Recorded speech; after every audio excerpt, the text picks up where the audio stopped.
मला आतून एक रुखरुख लागलेली, माझा संभाजीनगरचा हा लोकसभा मतदारसंघ आपण हारलो आहोत आणि गद्दाराने आपल्याला हरवावं, गद्दाराकडनं आपल्याला पराभव, ह्या भगव्याला गद्दाराने हरवावं. आपल्या जी चाल भाजपाने खेळली होती ती संभाजीनगरमध्ये यशस्वी झाली कशी, तुम्ही यशस्वी होऊ दिली कशी? आणि त्यांनी तो जो काही डाव केला होता, पक्ष चोरला, चिन्ह चोरलं, शिवसेना प्रमुखांचा फोटो सुद्धा चोरला. आणि मी येता जाताना बघत होतो, अरे म्हटलं इकडे गडबड होणार, कारण बाळासाहेबांचा फोटो आणि त्याच्या खाली लिहिलेलं असायचं बाळासाहेबांचं धनुष्यबाण. मग आपली सगळी लोक वर्षानुवर्ष, पिढी, 1-2 पिढ्या, जे शिवसेना म्हणजे धनुष्यबाण, धनुष्यबाण म्हणजे शिवसेना, शिवसेना म्हणजे बाळासाहेब, बाळासाहेब म्हणजे धनुष्यबाण, हे जे होतं त्या संभ्रमात त्यांनी चुकून धनुष्यबाणाला मतदान करून हे गद्दार निवडून आले.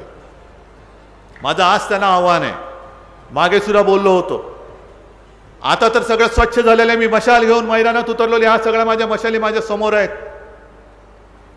ही येऊ दे विधानसभा, तुमच्या ढोंगाला आम्ही चूड लावल्याशिवाय राहतो की नाही ते बघा.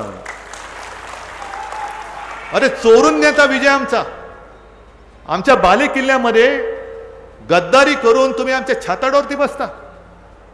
हे इथले गद्दार तुम्हाला गाडावेच लागतील. हा जो कलंक या वैजापूरला लागलेला आहे, हा नुसता वैजापूरला नाही, आपल्या भगव्याला लागलेला कलंक आहे, हा शिवसेनेला लागलेला कलंक आहे, हिंदुत्वाला लागलेला कलंक आहे.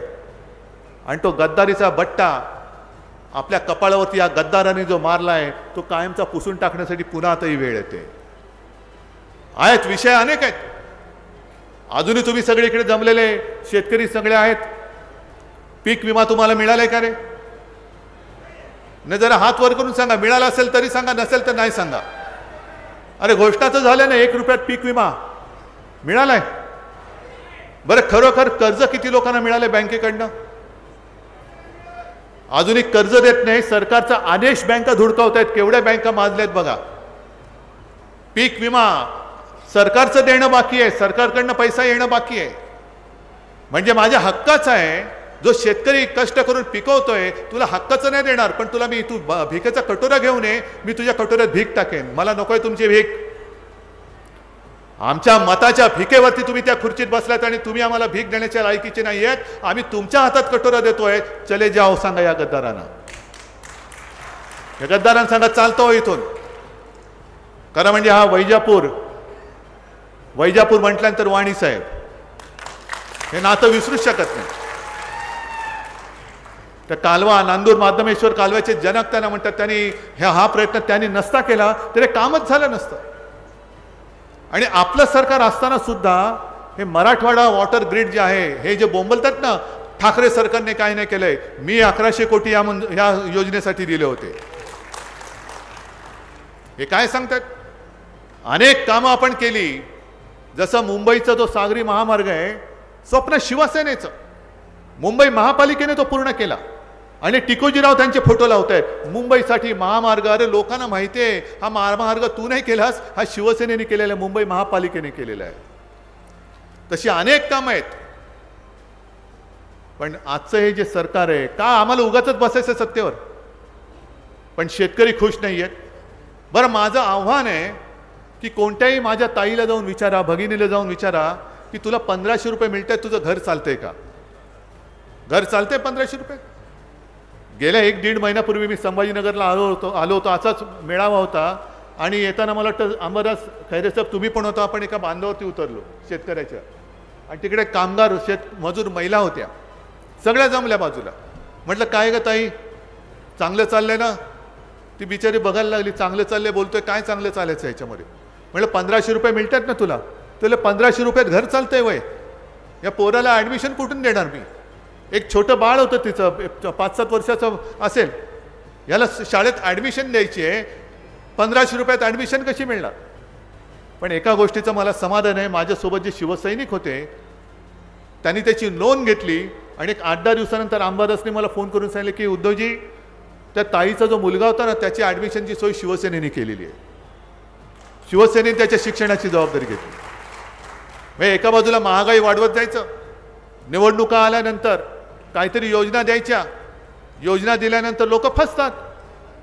मी सरकारी कर्मचाऱ्यांना तेच सांगितलं की आज तुम्हाला मी शब्द देतोय की आपलं सरकार आल्यानंतर आणि ते आणणारच, जुनी पेन्शन योजना आम्ही लागू केल्याशिवाय राहणार नाही, हे आपण जाहीर केले. फक्त म्हटलं एक वचन मला पाहिजे की आज मी तुम्हाला शब्द देतोय, उद्या यांची कॅबिनेट झाली आणि कॅबिनेटमध्ये पुढचं पुढे बघू म्हणून जुनी पेन्शन योजना लागू करणार म्हणून सरकारने थाप मारली तर तुम्ही सोबत राहणार की त्यांच्याबरोबर राहणार? तोले साहेब, आमचा त्यांच्यावरती विश्वास नाही, कारण एवढे दिवस सांगतोय, एवढे वर्ष मागतोय, आज हे देत नाही आहेत, उद्या कसे काय देणार आहेत? आणि हे सरकार असंच चालू आहे.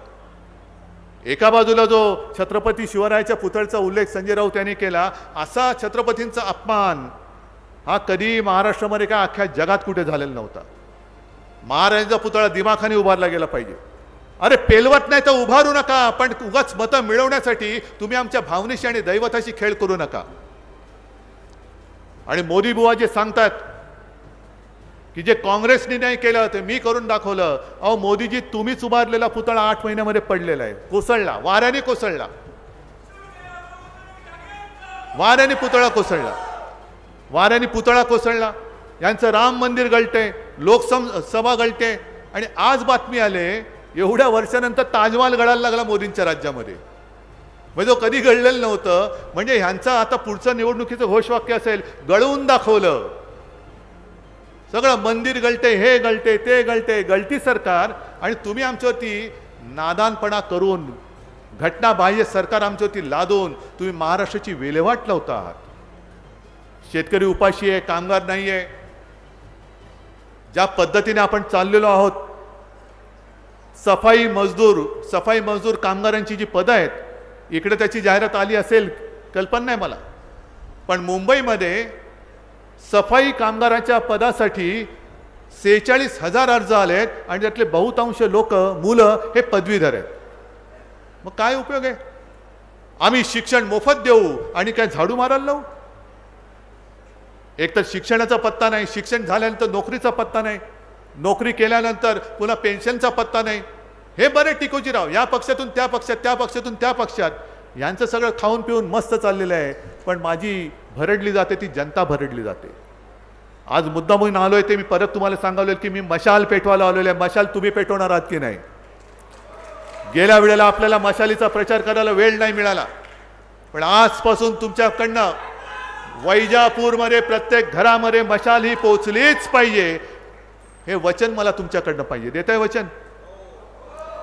कारण धनुष्यबाण आणि मशाल आपल्यासमोर पुन्हा गद्दार धनुष्यबाण घेऊन येईल, त्याच्या आधी कोर्टाचा निकाल लागेल, अशी अपेक्षा करणं आता किती योग्य आहे की अयोग्य आहे मला कल्पना नाही आहे. कारण काल परवाकडे स्वतः पंतप्रधान सरन्यायाधीशांच्या घरी जाऊन आले, अख्ख्या देशात त्याची निंदा झाली. अगदी संजय राऊत तुम्ही सुद्धा निंदा केली, पण मी सरन्यायाधीशांना धन्यवाद देतोय.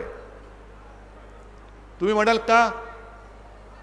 कारण एवढ्यासाठी मोदी घरी येणार म्हणून त्यांनी गणपतीला पुढची तारीख नाही दिली. आमच्याकडे गणपती येतोय, तो मोदी येत आहेत, गणपती बाप्पा तू जरा नंतर आहे. अहो काय चाललंय थट्टा? 2 वर्ष होऊन गेली, आम्ही तुमच्याकडे जी दाद मागतो ती शिवसेनेची आहे, पण शिवसेनेच्या माध्यमातून देशातली लोकशाही जिवंत राहणारी आहे की नाही हे आम्ही तुमच्याकडनं मागतो. न्यायदेवतेवरती आमचा विश्वास जरूर आहे, पण जर न्याय वेळेमध्ये दिला गेला नाही तर त्याहीपेक्षा मोठं कोर्ट हे माझ्या समोर बसलेलं जनतेचं न्यायालय, हे सर्वोच्च न्यायालय या देशामधलं आहे. आणि त्या न्यायालयाच्या दरबारात आजपासून मी आलेलो आहे. मला न्याय तुमच्याकडनं पाहिजे, मला न्याय तुमच्याकडून पाहिजे, आणि हा न्याय मिळवण्यासाठी म्हणून मी आलेलो आहे. निवडणुकीच्या वेळेला तर मी परत येईन. अनेक लोक आज शिवसेनेमध्ये आलेत, त्या सगळ्यांचं मी स्वागत करतोय. काही जण तर भारतीय जनता पक्षातून आलेले आहेत. आता उलटा प्रवास सुरू झाला, याचा अर्थ भाजपाचं सरकार जात आहे. नाही त्या खोक्यात आता गद्दारांना बंद करून सोडून द्यायचंय. वैजापूर, जरा थांबा थोडं. वैजापूरकरांना मी एक आवाहन करतोय आणि गद्दारांना दिलेलं आव्हान पण आहे. मी तर सांगतोय वैजापूरमध्ये गद्दारांनी उभं राहूनच दाखवावं.